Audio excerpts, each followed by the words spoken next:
Kalau sudah setiap hari, setiap waktu terus diatur, tidak masih tetap mau sholat, nah tinggal pilih.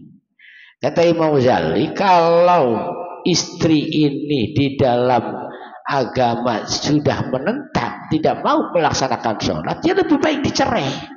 Walaupun cerai itu termasuk paling tidak disukai oleh Allah, tetapi daripada terus menerus kita menanggung dosa, masih mending dicerai terus cari yang kira-kira berbakti kepada Allah. Imam Ghazali mengatakan begitu. Sebab itu jadi apa tuntutan besok di akhirat. Nah, tanggung jawab suami itu. Nah, begitu. Aja terus enggak ini terus dia sudah masa bodoh. Ya udah, suami nanti tuntutnya yang jadi beban akhiratnya itu. Makanya kalau Imam Ghazali kalau memang sudah melanggar aturan, apalagi kalau selingkuh. Zaman ini kan banyak ada HP. Punya laki kadang-kadang ada lagi. Ada yang istri lakinya dua juga ada, kadang-kadang kan zaman sekarang itu kan kenapa? Karena ya itu ada HP. Suaminya lagi ada di rumah, main telepon-teleponnya jadi ada lagi, kayak kan repot kan. Nah ini yang kayak ini siapa yang jadi tuntutan? Yang jadi tuntutannya pemimpin keluarga, ya berarti suami. Nah kalau begini itu tanggungan neraka suaminya, berarti nanggung neraka. Sebab apa? Selingkuh didiamkan, udah diomongin ya. Kalau sudah melanggar peraturan syariat, nah sebab selingkuh dan lain sebagainya, ya lebih baik udah gak sholatnya susah, nggak diatur, nggak mau sholat, terus selingkuh lagi, ya lebih baik dicerai. Walaupun cerai itu tidak disukai oleh Allah, tapi daripada nanti jadi beban api neraka, ya masih penting cerai. Kayak gitu. Imam Ghazali mengatur begitu. Nah, nanti selamat kita. Sebab nanti menghambat. Anak pun bisa jadi begitu kadang-kadang karena orang tuanya. Itu makanya anak kadang-kadang ikut-ikutan lihat orang tuanya. Tapi kalau orang tuanya baik, semua anak pun menurun begitu. Itu begitu. Makanya jadi beban. Nah, orang tua laki-laki ataupun imam sebagai keluarga itu harus mempunyai ketegasan dalam syariat. Artinya kalau melanggar perintah Allah dan melanggar larangan Allah, ya kalau terus-terusan ya lebih baik dicerai. Kalau nggak bisa dinasihati, nggak bisa diperbaiki, kalau selagi masih diperbaiki bisa, ya jangan harus dipertahankan supaya jadi keluarga sakinah mawaddah warahmah. Gimana caranya? Ya bersyariat. Caranya datang ke kiai supaya istri saya, anak saya begini. Terus jangan langsung main cerai, jangan. Harus diberikan dulu. Jangan.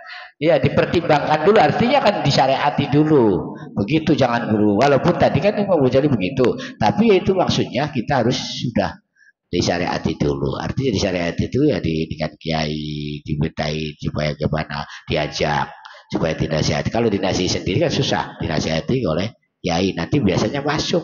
Kalau dinasihati sendiri enggak, kadang-kadang kayak gitu.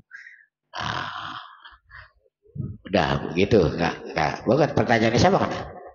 Kang Isyam ya? Pertanyaan Kang Isyam pokoknya. Gini, enggak. Assalamualaikum warahmatullahi wabarakatuh. Waalaikumsalam warahmatullahi wabarakatuh. Dalam surat An-Nahl ayat dibuka dikit.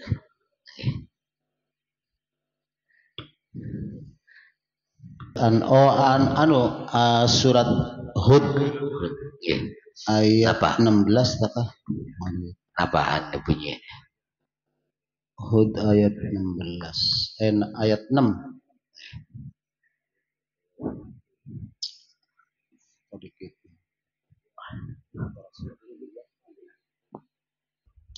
Wa ma min dabbatin ila akhirih, artinya apa ya? Dan tidak satu pun makhluk bergerak bernyawa di bumi melainkan semuanya dijamin Allah rezekinya. Dia mengetahui tempat kediamannya dan tempat penyimpanannya semua tertulis dalam Lauhul Mahfuz. Pertanyaannya, kenapa orang kelaparan itu bisa meninggal, padahal Allah itu sudah mengatur, semua rizki, resikonya apanya. Nah, apakah orang kelaparan itu tidak bersyukur? Iya.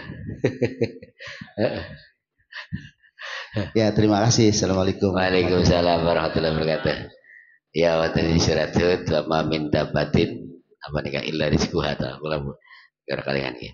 Nah, karena niku artinya setiap makhluk Allah ini di atas bumi. Nah, arti di atas bumi itu kan ayat ini. Di atas bumi itu semua dijamin rezekinya. Sudah ada di Lauh Mahfuz tertulis. Semua di lakas yang tidak ada yang diturunkan di bumi ini terus tidak diberi rezeki, entah hewan dan satwa lain sebagainya, dan di dalam bumi yang kecil-kecil semua ada rezekinya oleh Allah. Sudah dituliskan, sudah di program ada rezekinya. Nah, sekarang yang ditandakan oleh Kang Wahyudi ini, apakah terus orang kelaparan itu tidak bersyukur terus nggak mati pun? Nah, bisa juga karena tidak bersyukur. Nah, emang semua itu mati pun sudah diprogram di sana di Lauh Mahfuz itu. Tetapi memang ada wasilahnya, ada lantarannya kan. Bisa jadi karena tidak bersyukur sudah diberi segala-galanya oleh Allah itu kehidupan ini. Kita harus berusaha, harus berdoa, harus berikhtiar dan saling berhubungan dengan siapapun kan gitu kan. Wasilah-wasilahnya itu banyak. Tapi karena diam aja, udah gak mau ibadah, enggak, ini enggak, itu enggak, diam aja orangnya, sehingga kelantung bisa kelaparannya, bisa juga bener kayak apa yang dikatakan Kang Wahyudi, bisa juga karena tidak bersyukur pemberian Allah. Kita diberi di atas bumi, diberi sehat, diberi nikmat, diberi segala hal, tapi tidak bersyukur sehingga tidak dimanfaatkan kehidupan ini yang sudah ada, yang sudah disediakan oleh Allah, yaitu umpama berusaha, kerja dan lain sebagainya, atau kita bagaimana kita membantu dan apa sajalah, yang penting kita mendapatkan ini. Karena diam saja, udah diam saja tidak ada gunanya, lantung tidak mensyukuri atas nikmat Allah, apa diberi hidup. Ya walaupun kita umpama tidak dapat rezeki dari mana atau dari mana, karena tidak mensyukuri atas diberikan kita hidup ini di dunia, tidak diberi, sudah ada tenaga, masih bisa melihat dan kan bisa untuk mencari rezeki, sehingga karena tidak bisa bersyukur bisa jadi kelaparan depan meninggal ya, karena bisa juga kayak gitu. Dan ada juga ya karena tidak masalah bersyukurnya, bersyukur tapi karena dilalanya mentok kan bapaknya. Nah, mentok ini karena kurang mendekatkan diri kepada Allah. Mendekatkan diri kepada Allah wasilahnya kemana? Ya ke majelis taklim, majelis zikir. Insya Allah orang kalau sudah berhubungan dengan manusia, nggak ada yang nggak ada wasilah rezeki, pasti ada rezekinya. Apapun diberi oleh Allah, apapun pasti ada, entah itu minuman ataupun makanan dan apa sajalah, pasti akan asalkan kita bersilaturahim ataupun hubungan. Nah, silaturahimnya kemana saja? Ya, yang tepat ya di majelis taklim, majelis zikir, udah pasti itu. Oh, udah pasti gampang banget hubungan itu, paling berkah. Kalau ke orang lain barangkali ngapain kamu di sini kan, biasa juga begitu. Kalau di majelis taklim kan enggak, malah dirangkul kan begitu. Makanya lari ya ke majelis taklim, majelis zikir kan. Kayak gitu, insya Allah berkah segala naik lagi. Nah itu. Ya, jadi apa yang ditanyakan Kang Wahyudi bisa juga tadi karena kurang bersyukur.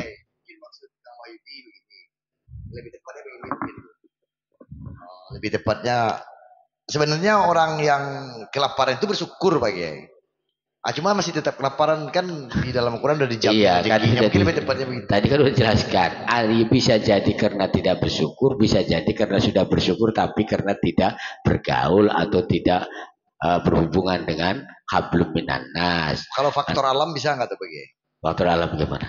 Ya kayak orang di Afrika misalkan, kalau dibilang bersyukur, dia manusia pasti bersyukur gitu. Tapi Iya, tetap aja dia kelaparan gitu. Apa itu pengaruh faktor alam atau memang udah kodratnya begitu? Kayak orang di Afrika kan masih banyak yang kelaparan tuh, bayi-bayi apa masih kurang gizi mungkin. Iya, tetap dia bersyukur. Kan tadi kan ada dua. Bisa karena tidak bersyukur, bisa karena bersyukur juga karena alasan tidak berhubungan dengan manusiawi. Dan segala-gala itu kudu kedua-duanya harus mengait. Hablum minallah dan hablum minanas. Hablum minallah, kita mendekatkan diri kepada Allah, apa yang diperintahkan Allah dan apa yang dilarang Allah dijauhi, perintah Allah dilaksanakan. Hablum minanas berarti kita selalu hubungan, karena hal rezeki ini semua diwasilahkan kepada manusia, sehingga kita pemberian aslinya hakikinya dari Allah yang diwasilkan kepada manusia. Kita harus bersyukur kepada manusia. Di sini kan sudah dijelaskan oleh Rasul, harus bersyukur kepada manusia, bukan kepada Allah saja, tapi harus. Kalau kita tidak bersyukur kepada manusia berarti tidak bersyukur kepada Allah, kata Rasulullah begitu. Nah, maka dari itu tadi kok kayak di Afrika begitu ya, karena mungkin dia nggak lari ke nyari yang tempat-tempat yang banyak manusia barangkali. Ya kalau lari tempat manusia, kumpul-kumpul manusia, insya Allah nggak bakalan kekurangan rezeki. Nah, maka dari itu bisa karena bersyukur juga, sudah bersyukur, tapi karena kurang berhubungan dengan hablum minannasnya ini. Nah, ada yang juga karena tidak bersyukur. Nah itu masih modal nggak mau ini, nggak mau ini, kan tidak bersyukur. Udah diberi hidup tapi tidak bersyukur, jadi maunya pengangguran. Udah pengangguran itu dia malas segala-galanya, ibadah malas, ini malas. Ya kalau pengangguran cuma masalah materi saja, tapi ibadah masih gini, datang ke masjid, datang ke majlis taklim, masuk masjid, pasti nggak bakalan kekurangan. Nah itu maksudnya dia. Maksudnya begini, di ayatnya itu kan melainkan semuanya dijamin oleh Allah. Oleh Allah rizkinya. Iya, nah betul. Kalau seandainya rizkinya dijamin kan berarti dia tidak mungkin kelaparan terus meninggal. Maksudnya begitu. Iya, itu kan arahnya global. Arti begitu global ada itu. Artinya maksudnya semua itu sudah ada jaminan rezeki dari Allah di Lauh Mahfuz. Tinggal kita cari. Bukan maksudnya. Nah, bukan berarti kita diam saja terus dikasih gitu. Emang benar yang di dalam ini juga ada. Nah, tapi dia kan di dalam ininya. Bapak hewan di dalam nih, kayak apa ini, cingundung-undungan, kan tetap mangan karena mangannya lemah kan. Nah, dari semua itu ada jaminan dari Allah. Nah, kayak manusia ini diam pun tetap dikasih maka rezeki oleh Allah nih. Tinggal kita menerima atau tidaknya. Nah, kalau kita di sini makannya rezekinya cuma kayak orang uzlah saja. Uzlah seadanya ada di situ, ada daunnya dimakan daun. Kalau kita emang ini orang uzlah kan begitu. Orang uzlah itu nggak harus kita cari-cari ke mana. Ada di situ. Mama di situ pas di depannya ada jatuh buah, jadi makan buah. Nah itu bahwa adanya suket, dia dimakan suket. Jadi semua itu sudah ada jaminan. Iya, maksudnya kenapa orang kelaparan itu bisa mati? Kan sudah diatur. Misalnya satu negara atau satu wilayah atau desa. Nah itu kelaparan semuanya. Kelaparan. Padahal di ayat 6 surat Hud itu semuanya sudah diatur, rizkinya tuh udah dikasih. Tapi kenapa bisa mati? Bisa mati. Kembali lagi. Jadi semua itu kan sudah dikasih rezeki oleh Allah. Nah, karena mati. Kenapa bisa jadi mati? Ya karena lah makanan karena nggak mau nyari kan. Nah, dia makan seadanya di situ nggak mau. Ya sehingga kelaparan. Kalau ada di situ makan lemak, ya insya Allah nggak bakal mati. Tapi karena tidak menerima dikasih makanan itu kan, nah karena nggak mau ke sana ke sini, hubungan ke sana nggak mau, ini adanya cuma di situ aja. Ya adanya di situ tanah, ya dimakan tanah. Adanya rumput, ya dimakan rumput kayak gitu. Karena tidak mau makan sehingga ya kelaparan nggak mati kan. Nah ini, iya. Sudah dimakan semuanya. Nah, tapi bisa mati. Nah, bisa mati. Ya itu kembali lagi takdir Allah. Kalau mati sih orang sehat saja. Orang sehat artinya makan daging iya, susu iya, mati maksudnya itu sih. Bisa mati. Ya, semua orang emang mati. Apa? Iya, jadi setiap orang itu pasti mati. Jadilah pasti mati Bang Awai itu. Kalau Awai itu kan kenapa ya jadi bisa mati? Ya semua orang namanya gak ada yang gak mati. Pokoknya nentok. Walaupun makan susu, makan daging sehari-hari tetap mati. Soal mati. Apalagi orang kelaparan. Ya bisa mati kelaparan. yang nggak kelaparan aja mati. Mana ini. Gitu sebenarnya sih. Ya benar-benar juga sih kalau ya kok ya mati. Ini maksudnya sih dadakan. Kenapa bisa mati? Ya bisa kok tunjukan kelaparan sih betul kelaparan mati. Ayo kata. Okay. Padahal sudah diatur rezekinya dikasih semuanya dikasih Allah melalui malaikat. Maksudnya gitu. Jadi sudah diatur kok bisa mati gitu.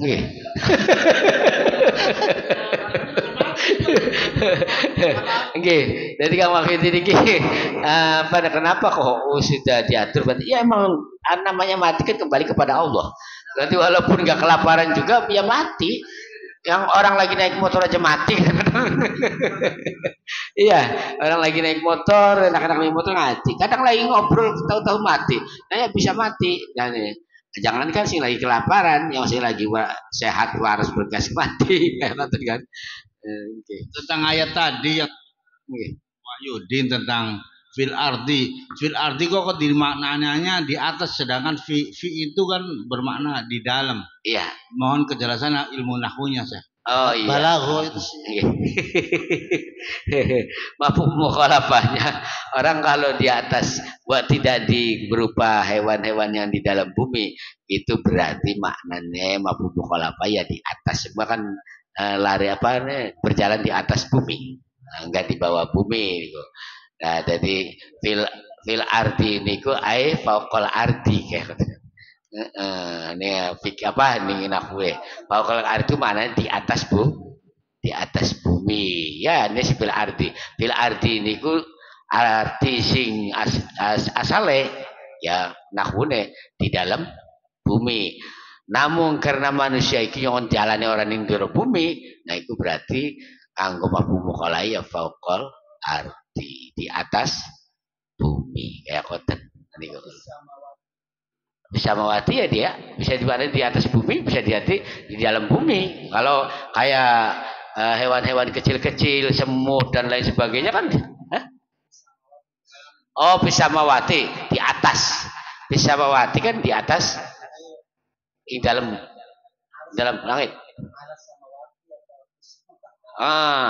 Iya, nanti alafi nggak apa-apa, tergantung nanti kan di dalam Syiahul Kalam niku, Syiahul Kalam niku ndelang untuk runtute sing lagi dibahas apa. Kalau sing lagi dibahas itu di dalamnya langit, berarti fitu bimakna bisa dimaknakan Allah, bisa dimaknakan fi. Nah kalau cuma di atas langit, nah di atas langit ada langit lagi.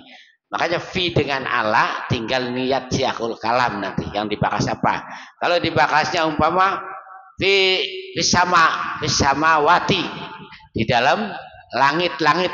Samawati jamak muannas namanya. Samawati di dalam langit-langit. Berarti di dalam langit-langit itu kan ada langit itu. Ya ada malaikat, ada Nabi Adam. Tadi kan konten termaning dia langit yang ke-6 ada Nabi Musa, langit yang ke-7 ada Nabi Ibrahim. Nah itu ada malah para malaikat dan lain-lainnya. Nah ini kan di sini fi bisa kanggo di mana di dalam, bisa juga kanggo mana di atas karena masih anak langit ya. Nah, jadi langsung lihat Syiahul Kalam. Syiahul Kalam itu maksudnya runtute kalam, runtute kalimah nih, runtute kalimah nih arane. Runtute sini Arab sih dibahas lagi apa sih dibahas kapan? Nah, ini masalah nahwu. Jadi nahwu niku dalam segala hal itu dalam Syiahul Kalam. dalam rute tekan sehingga makna juga kadang-kadang orang sesuai karo lafad bermasalah dalam siakul kalam sing dibahas apa koten kayak koten ini kok kang Isyam nggih masih wonten saking kula Pak Kiai nggih mangga. Assalamualaikum warahmatullahi wabarakatuh. Waalaikumsalam warahmatullahi wabarakatuh. Wau sampun diterasaken dhateng Bapak Kiai masalah rezeki. Nggih. Ingkang badhe kula taken teng Bapak Kiai masalah batasan rezeki. Batasan rezeki nggih. Misal kula nampi rezeki berupa uang lah. Nggih. Berarti kula ngucapaken alhamdulillah. Begitu kula terima yatra niku dicawuk ning copet. Itu bagaimana hukumnya? Apakah kula iki sudah menerima pahala rezeki atau belum? Karena kula sampun ngucapaken alhamdulillah. Nggih. Kaping kali ya Pak Kiai rezeki yang sah.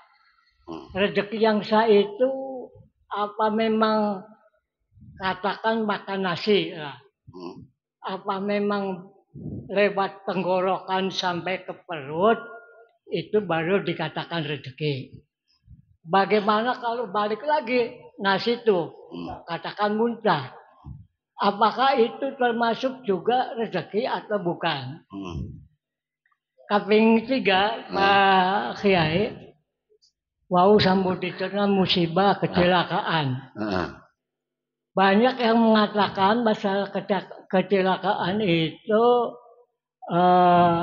untung. Bakal untung kan berarti rezeki. Loh, untung ya tangan sing tugel, mondasi sing tugel. Ya itu kan berarti untung. Untung itu berarti rezeki. Iya, benar. Ini kan terakhir mau sampun dicor senang datang saudara-saudara sedaya bahwa Allah tidak memandang makhluk yang hidup. Semua dikasih rezeki. Apakah termasuk setan di rezeki ke? Pun makoten mawon. Nggih. Nggih, Pak Ugeng. Siji pertanyaane ketika kula wis dipahi rezeki tali dilalai durung dia nikmati dicopet. Nggih, sampean wis ucapaken alhamdulillah. Iku berarti sampean wis bersyukur kali Allah. Wis oleh pahala karena sampean wis terima. Nah, adapun sampean dilalai kena blai dicopet, ya niku berarti sejen bahasan malih. Itu tetap sampean sih wis oleh pahala oleh main terima rezeki kan. Wong sing main rezekine ya niku nggih iso li pahala. Sampai sing nerima bersyukur ya alhamdulillah li pahala. Mutilalai. Nah, kedua lamun sampai ini nerima dicopet mani nih alhamdulillah wis dipahi rezeki berarti dudu rezekine kula sing asli sih. Kula iki nanggapi tangane mawon rezekine kawan. Sampai ikhlasaken niku sampai double rezekine. Ane lu pahalane lho. Tapi ngelentengnya biasanya kan ngelenteng. Ya misalnya dulu dinikmati setiap kan, aduh kurang ajar temen dicopet gitu dulu, dilalai. Tapi lamun sampean berpikir jernih, oh iya asli iki berarti itu rezeki kula mau wasilai baun kon nanggapaken. Nah, tulis sampean mau alhamdulillah wis oleh pahala, tulis sampean berpikir maulah oleh pahala maning. Oh berarti niki wis kamu nikah wis ikhlasaken mawon karena digulat-gulat tiga percuma kan mboten alhamdulillah siji wis oleh pahala sampean. Kedua nah sampean mangan bayar rezeki dilalai ditekaning weteng bebalik maning. Niku apakah kita lu maulah rezeki mau sing diadakan lah kita termasuk bersyukur atau durung ngono nggih. Ini wis bersyukur ya Mas Jual. Tadi karena sampai umpama lagi mual lagi apa ya ora apa-apa niku sing lagi sakit. Nah sakit niku berarti kita sampai lalu bersyukur niku berarti oleh rahmat. Tolong sakit itu dipahi rahmat. Bahkan berbalik mana kan biasanya mau mual, mau kenal apa betul. Nah, maka sampai disyukuri tetap nggih sakitnya pun ya jadi rahmat, syukurnya pun jadi pahala. Sebenarnya paling banyak berpahala urusan. Yang ketiga kecelakaan. Nah, masih untung mawon. Iya, untung je kita tahu so apa nih, tahu kakrak dengkule bae sih pokok. Nah, karo pentang ya udah masih bisa diurutakan. Nggih, sebabnya niku masih bersyukur berarti sampean. Lamun beli ngomong untung, masya Allah kita ke maning-maning kan, nah niku berarti kan bersyukur. Kita masih bersyukur kan, beruntung sih, untung sih kula masih bisa melaku tahu kakrak ini be. Lamun kula wis tugel lah, niku kan berarti masih bersyukur. Niku sampean kayak koten niku termasuk wis oleh pahala bersyukur. Sepenting ya temenan aja ngelenteng oleh kayak koten. Niku tetap niku oleh pahala apa uga. Nah, niku makanya berkate wong dipai weruh bersyukur niku kayak koten masih beruntung tapi biasanya sih ngomong beruntung kudu wong sing celakaan itu tuh wong sejen sing ngomong ngono ana beli wong sing kecelakaan ngomong ngono mboten kan mboten nggih langka paling wong sejen ya masih untung je anu tahu kakrak punya bayi tahu sikile petang masih kono kayak kan bukan kan kudu sia orang mau sing anu bisa tapi warana lah mesti kudu konten masih beruntung kan oh kita nih kepate apa nih kan jadi tetap mau nggak masih termasuk bersyukur oleh pahala itu yang keempatnya apa enggak ya seru melakukan wis dijamin wis dipai rezeki kabeh. Oh, bagaimana dengan setan? Nah, kabeh makhluk dipai rezeki nih Gusti Allah. Setan pun dipai, walaupun setan itu dilaknat nih Gusti Allah, tapi tetap dipai rezeki. Laka pandang bulu Gusti Allah niku. Makanya Gusti Allah kasih sayang terhadap alam nih, semua alam. No, dikasih sayangnya oleh Gusti Allah. Bahkan Kanjeng Nabi pun ngasih rahmat terhadap seluruh alam. Tidak manusia saja, jin, manusia dan lain sebagainya. Setan pun dia dirahmati nih Kanjeng Nabi apa mana nih Gusti Allah sih sebagai penciptanya. Dan tidak pandang bulu. Tetap setan nggak dipai. Kayak koten dipai rezeki. Kayak koten Pak Ugeng. Koten. Assalamualaikum Bagi.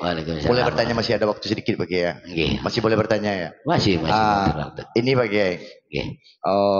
Ada pertanyaan dari saya. Pertama tuh tentang pernikahan Bagi ya. Waktu zamannya Nabi Adam tuh Bagi ya. Itu kan belum ada manusia satupun tuh Bagi kecuali dia dan Hawa. Siti Hawa. Dan itu pun diciptakan dari tulang rusuknya Nabi Adam. Itu Nabi Adam tuh menikahnya di mana Pak Kiai? Siapa saksinya? Terus wali nikahnya siapa Pak Kiai? Kan Adam nggak punya ayah tuh atau keluarga terdekat laki-laki. Itu yang kedua Pak Kiai, pertanyaannya agak nyeleneh nih Pak Kiai. Katanya wanita istri kita itu dari tulang rusuknya laki-laki.